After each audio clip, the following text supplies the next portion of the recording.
Excuse me, এখানে যে শিক্ষা ভবনের কাজটা হচ্ছে এই টেন্ডারটা আমার জানা মতো আপনার কাছে, তাই না? হ্যাঁ, আমার দায়িত্বে। কেন? আমার জানা মতে টেন্ডারটা অনেক আগে পাস হয়েছে, আর এতদিনে তো অর্ধেক কাজ কমপ্লিট হওয়ার কথা, কিন্তু এখানে তো কোনো কাজই হলো না। পার্টি করে দিশা পায় না, আবার কাজ করবে কখন? এত বলি শোনে। তুমি কেন কথা বলতেছো মাঝখানে? হ্যাঁ, তোমাকে যে কাজে রাখছে এটা কি তোমার ভালো লাগতেছে না? বেশি করলে না কাজ থেকে তুমি ধাক্কা দিয়ে বের করে দিব। কি বলতেছো এইসব? কার সামনে কি বলতেছো? আমি তোমার হাজবেন্ড, তোমাকে কাজ থেকে বের করে দিব মানে? আমি তোমাকে হেল্প করি, কাজ করি না। ওকে, চুপ থাকো তুমি। ও আচ্ছা, এখন বুঝতে পারলাম সরকারি টাকা দিয়ে এখানে ফুর্তি চলছে। আর কি যে তোমরা করতেছো সেটা তোমার ড্রেস আপে বোঝা যাচ্ছে। একটা অফিসিয়াল কাজে একটা অফিসিয়াল ড্রেস পরা উচিত, আর তুমি যে সব ড্রেস আপ পরে আছো তাতে আমার বোঝা বাকি নাই। ও হ্যালো, কে আপনি? হ্যাঁ, কোত্থেকে এসে আমার সাথে আপনি এইভাবে কথা বলতেছেন? হ্যাঁ, আমার টেন্ডার, আমার কাজ, আমি সেই টাকা কিসে খরচ করব না করব সেটা আমার ব্যাপার। আপনি বলার কে? আপনি এখন আমার ড্রেস আপ নিয়ে কথা বলছেন, তাই না? আপনার কোনো যোগ্যতা আছে আমার ড্রেস আপ নিয়ে কথা বলার? আচ্ছা, আপনি কি পরে আছেন? হ্যাঁ, একটা সস্তা 200 টাকা দামের শাড়ি পরে এসে আমার সামনে বকবক করে কথা বলতেছেন। আপনার তো কোনো যোগ্যতাই নাই আমার সামনে কথা বলার, আবার আপনি বড় বড় কথা বলতেছেন আমার ড্রেস আপ নিয়ে, তাই না?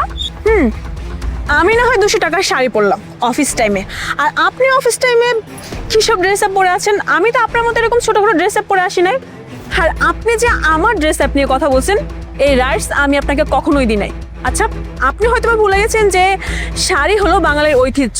আমি তো আমার সংস্কৃতি কখনোই ভুলতে পারি না, আপনি ভুলতে পারেন। কি মনে করলেন যে ছোটোখাটো ড্রেস আপ পরলে অনেক স্মার্ট লাগে, তাই না?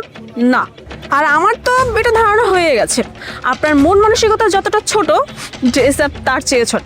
আর আপনি আসছেন আমার ড্রেস আপ নিয়ে কথা বলতে, আগে নিজের দিকে নিজের তাকিয়ে তারপর কথা বল। আরে বাবারে, তুই কে রে?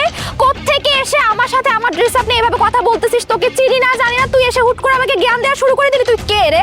তোর সাথে না আমি কোনো কথাবার্তা বলতে চাচ্ছি না, তুই প্লিজ এখান থেকে আয়। আমি তো বিদায় হবই। আর যখন আমি আপনার কার্যকলাপ ধরে ফেললাম, সরকারি টাকাগুলো নিজের পকেটে যাচ্ছে, তখন তো আমাকে বলবেনই বিদায় হতে, তাই না? কি মনে করছেন যে আপনার এই কার্যকলাপ কখনো প্রকাশ পাবে না? নদী, উনি একজন মেয়ে মানুষ, তুমি আর একজন মেয়ে মানুষের সাথে এইভাবে খারাপ আচরণ করছো, বিষয়টা কেমন দেখা যাচ্ছে না? বাদ দাও না একবার। তুমি আবার আমার সাথে এইভাবে কথা বলতেছো, তাই না? তুমি আমার হাজবেন্ড হয়ে কোথায় আমাকে সাপোর্ট করবা, এই মেয়েটাকে বলবা এখান থেকে যেতে, তা না তুমি সেই বারবার আমাকে বলতেছো আমি কেন ওর সাথে এইভাবে কথা বলতেছি? এই এই ম্যাডাম, এই আপনি ওর সাথে এরকম বাজে আচরণ করতেছেন কেন? ওর সাথে এইভাবে কথা বলার সাহস কোথা থেকে পান? হ্যাঁ, আপনি জানেন আপনি কার সাথে কথা বলতেছেন? এখন আমি এখানে দাঁড়িয়ে থাকবো নাকি চলে যাব, সেই পারমিশন আপনার কাছ থেকে আমার নিতে হবে। আপনাকে একটা কথা বলে দিচ্ছি, যে অন্যায় করে আর যে ওই অন্যায়কে সাপোর্ট করে, দুজনে কিন্তু সমান অপরাধী। এখনো সময় আছে, ওনাকে বুঝান আর ওনার পেছন আপনি ছেড়ে দেন, তা না হলে কিন্তু দুজনের অনেক চরম শাস্তি হবে। কি বললি তুই? আমার পায়ের নিচে মাটি থাকবে না? হ্যাঁ, তোর কোনো আইডিয়া আছে আমার কাছে কত কোটি টাকা আছে? আমার কাছে যত টাকা আছে না, আমি এখানে এই মুহূর্তে দাঁড়িয়ে তোকে কিনতে পারি। আর তুই কি আমার সামনে বড় বড় কথা বলতেছিস যে আমার কাছে এইটা থাকবে না ওইটা থাকবে না? হ্যাঁ ম্যাডাম, ওই যে বললাম না, যে ফুটানি দেখাচ্ছেন আর এত অহংকার, সেটা কিন্তু আপনার টাকা না, সরকারের টাকা। এখনো সময় আছে, নিজেকে শুধরে না, তা নাহলে ওই যে মাটি থাকবো না। By the way, excuse me, আপনার ফোনটা একটু পাওয়া যাবে? হ্যাঁ, শিওর।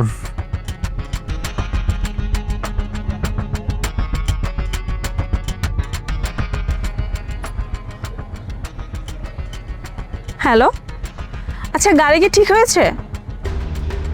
আচ্ছা, না ঠিক হলে একটু সামনের দিকে আসো তো। আরে আমার ফোনটা তো গাড়ির মধ্যেই, আমি অন্য একজনের ফোন দিয়ে তোমাকে ফোন করছি। আচ্ছা আসো, থ্যাংক ইউ। শোনো, তোমাকে একটা কথা বলি, আমি তোমার হাজবেন্ড, কিন্তু তুমি কখনো আমাকে মূল্যায়ন করোনি। আর আমি তোমার বেতনভুক্ত কর্মচারী না। তুমি যখন তখন আমার সাথে যেভাবে খুশি সেভাবে আচরণ করবা, তুই তো করে করবা, বুঝছো? আমি তোমাকে সাহায্য করি কারণ তুমি আমার স্ত্রী। তুমি যেসব কাজ নিজে হ্যান্ডেল করতে না পারো, আমি সেসব কাজে তোমাকে সহযোগিতা করি। তার মানে এই না তুমি যখন খুশি তখন তুমি আমাকে টিস্যুর মতো ব্যবহার করবা, যখন ভালো লাগবে আমার সাথে ভালো আচরণ করবা, যখন ভালো লাগবে না খারাপ আচরণ করবা। এই নাও তোমার প্রজেক্ট, আমি তোমার সাথে আর নাই, সরি।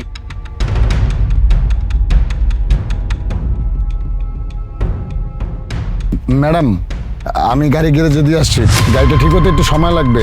আপনি যদি বলেন তাহলে আমি আপনাকে ওভার কল করে দিচ্ছি। ও হ্যালো শাহাদাত, কি সমস্যা তোর? তুই এই ফকিনীটাকে ম্যাডাম বলে ডাকতেছিস কেন? হ্যাঁ নদী ম্যাডাম, আপনি কি বলছেন এসব? আপনি কাকে ছোট লোক ফকিন্নি বলছেন? আপনি ম্যাডামকে চেনেন না? উনি তো হচ্ছে আমাদের এই এলাকার ম্যাজিস্ট্রেট ম্যাডাম। আর আপনি যে টেন্ডারের কাজটা করতেছেন, ওই টেন্ডারটা তো এই ম্যাজিস্ট্রেট ম্যাডামই পাস করে দিছে। হোয়াট ম্যাজিস্ট্রেট মানে ma'am I am really sorry ma'am. Ma'am আপনি এতক্ষণ ধরে কেন আপনার পরিচয় দেননি যে আপনি হচ্ছে আমাদের ম্যাজিস্ট্রেট ম্যাডাম? কি বললেন যে শুরু থেকে আমি আমার পরিচয় আপনাকে কেন দিলাম না? সেই স্কোপটা আমাকে দিয়েছেন, দেননি তো। আমি আসার পর থেকে আপনি আমাকে অপমান করে যাচ্ছেন। কি সমস্যা আপনার? I am really sorry ma'am. আসলে আমি ম্যাম বুঝতে পারিনি ম্যাম, আমি তো জানতামই না যে আপনার পরিচয় কি ম্যাম। আমি যদি জানতাম। ক্ষমা করব, তা আবার আপনার মতো লোককে। আমি তো আসার পর দেখতেছিলাম যে কাজের কি অবস্থা, কিন্তু আসার পর যে দেখলাম যে সরকারের টাকা তো কাজে যাচ্ছে না, আপনার পকেটে যাচ্ছে। আর ক্ষমা আমি আপনাকে করব না। আর এই যে টেন্ডারটা না, এটা গভর্নমেন্টের টাকা, এই টাকা তো আপনাকে দিতেই হবে আর শাস্তিও পেতে হবে। ম্যাম প্লিজ আপনি আমাকে ক্ষমা করে দিন ম্যাম। চুপ করুন, আপনাকে আমি ক্ষমা করব না, এমনকি দ্বিতীয়বার সুযোগও দিব না। আপনার কাছে যতগুলো টেন্ডার আছে সবগুলো অফিসিয়ালিভাবে ক্যান্সেল করা হবে। আর যতগুলো টাকা আপনি আপনার পকেটে ঢুকিয়েছেন প্রত্যেকটা টাকার হিসাব আপনার অফিসে গিয়ে দিতে হবে। শুধু এটাই না, আপনার যে লাইসেন্স আছে সেটাও বাতিল করে দিব।